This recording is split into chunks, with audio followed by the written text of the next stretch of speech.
xamante ne Fatou ñoo fi nekkoon di def loo xam ne naka sudul noonu di engagé ay nit di jëndal ay nit di jëndal des gens ñoo xamante ne defaluñ la dara nga leen di woo di leen jëndal ay Jakarta di leen wax naan def leen lii les gens ressortent dans la presse et font des accusations sur toi yow waxoo dara dossier jug ñu ne non mais attendez quand même.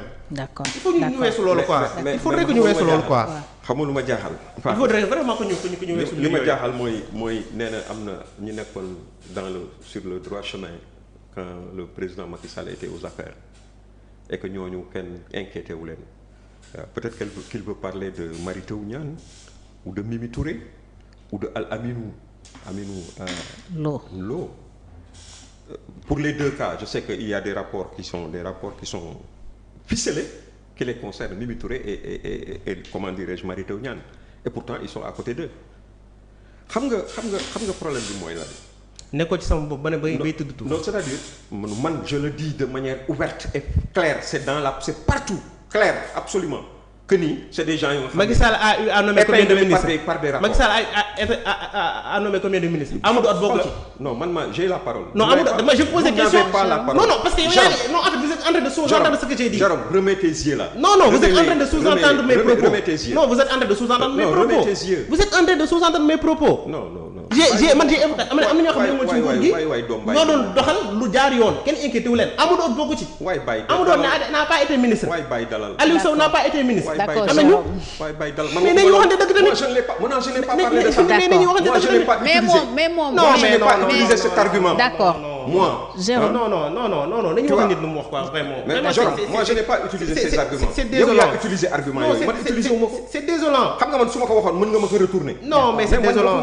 D'accord léegi on avance pour parler du rapport de la Cour des comptes parce que ñi ngi bëgg a ñëw ci solution yi nga xam ne moom la ñu annoncé ñoom le régime actuel pour redresser les finances publiques.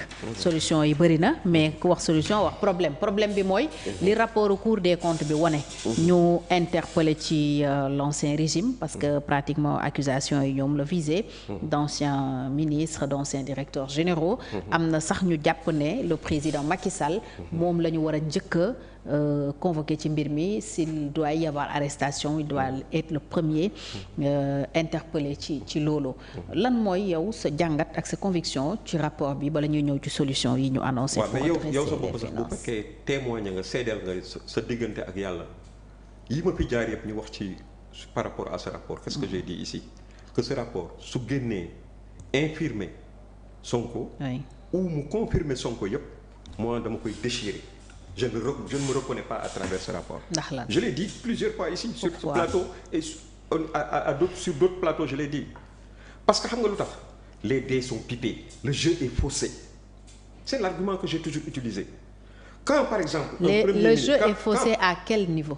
Au niveau du chef du gouvernement qui par extraordinaire moo njëkk taxaw wax ni rapport bi nangam ak nangam il y a des chiffres qui ont été falsifiés nangam ak nangam parce que ce rapport bi du rapport audit la audit des rapports yoo xam ne dafa amoon de 2019 à 2023 yoo xam ne exécuté par cette même Cour des comptes à des degrés moindres parce que on a changé pratiquement le personnel li nga xam ne moom moo ko waroon def n'est-ce pas parce que déjà moom annoncé na il savait que ils allaient vers des déconvenues économiques parce que amuñu pexe mënuñu amuñu pexe xamuñu kenn amuñu carnet d'adresse xamuñu dara c'est des gens yoo xam ni qui n'ont jamais rien dirigé et qui pensaient que nguur gi peut-être bu ñu koy jot sax ci këpp lañ koy jot mais yàlla deful loolu yàlla def mu jaar ci fu mu war a jaar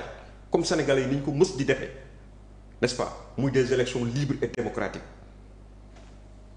aujourd'hui ils viennent pour expliquer anticiper moo tax ma naan la sànq moo tax ma naan la sama xol day ñaaw parce que am na nit ñi nga xam ne bu ñu la habitué yenn yi toujours da ngay xam ne ñoom ils sont dans ça parce que quelqu'un qui lui-même dans le passé a toujours soutenu que yii ay tappale la et il est prêt à faire ça pour man tant que lui il l'avait expliqué comme ça je ne lui donne aucun crédit ay waxam du ma ko gëm parce que moom ci boppam noonu la doon xalaatee ni loolu noonu la mën a demee donc bu fekkee ne xalaat na ni mën na demee noonu moom war na pourquoi moom du ko il va se priver de le faire quand pour su ko soxlaa voilà la question. kon yow tey da nga bokk ci ñuy douter ci crédibilité Cour des comptes. la cour mais bien sûr d'ailleurs li koy mën a wane mooy depuis combien de temps la affaire bi waroon génn on est presque à 1 an de moment bi nga xam ne waroon na génn déjà le gouvernement avait 3 mois pour mën a def loolu. def l'état des lieux.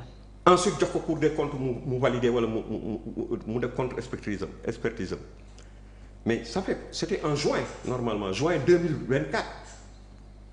Aujourd'hui on est presque à 1 an de ce processus tey ëllëg si biir ngoon nangam ba mujj gi moom ci xam il dit que oui même su génnee danañu wut ay experts internationaux yoo xam ni nangam ak nangam eh bien ñu téye affaire bi ba mujj gi ñu yeewu benn suba ni affaire bi génn na nit ñi jot ci anam yu nga xam ni vraiment par rapport à la forme déjà ça pose problème.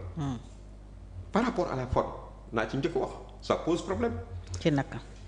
Un rapport émis par la Cour des comptes doit normalement être authentifié par un numéro de référence. On est d'accord. Un rapport de la Cour des comptes doit porter le cachet officiel de l'institution. Être signé man li ma lay wax nii c'est la loi qui le dit. Être signé par le président de la Cour des comptes ou un magistrat compétent. Le rapport destiné au public. ma ni déglu ma rek maa ngi ñëw ci loolu ñuy jéem a sëlëmi nit ñi destiné au public donc ça veut dire que dafa fuité. non. su fekkee ni avant ñu koy signé génn na dafa fuité nañu xam te dëgg logique pour logique. Bon je continue si un document ne présente pas ces éléments sa valeur juridique est fortement contestable. Il ne peut être considéré comme un rapport officiel et ne pourrait être qualifié de document informel provisoire. Les conséquences juridiques, non-opposabilité. Un rapport sans ces éléments ne peut pas servir de base légale pour engager la responsabilité d'un gestionnaire public ou prendre des décisions administratives. Absence de force probante devant les juridictions ou les autorités administratives. Un tel document aurait peu de poids en l'absence d'une certification officielle. En droit comparé, en France, UEMOA, etc., dans la plupart des pays, une Cour des comptes, où il y a une Cour des comptes, France, UEMOA, Union européenne, etc., les principes sont similaires. Même chose. Les rapports doivent être authentifiés pour être opposables aux tiers.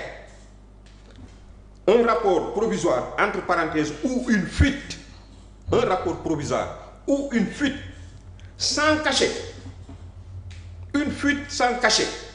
signature ou numéro est dépourvu de force juridique. Man waxuma ko yoon moo ko wax loolu. li ngay wax ni fan la nekk. mais man dama ko gëstu danaa la jox sama ay références. fu ma ko gëstoo n'est-ce pas. En conclusion, un rapport de la Cour des comptes sans numéro, cachet ni signature n'a aucune valeur juridique officielle. Il pourrait être contesté devant les juridictions compétentes et ne peut servir à des décisions administratives ou judiciaires. Loolu moo am. N'est-ce pas?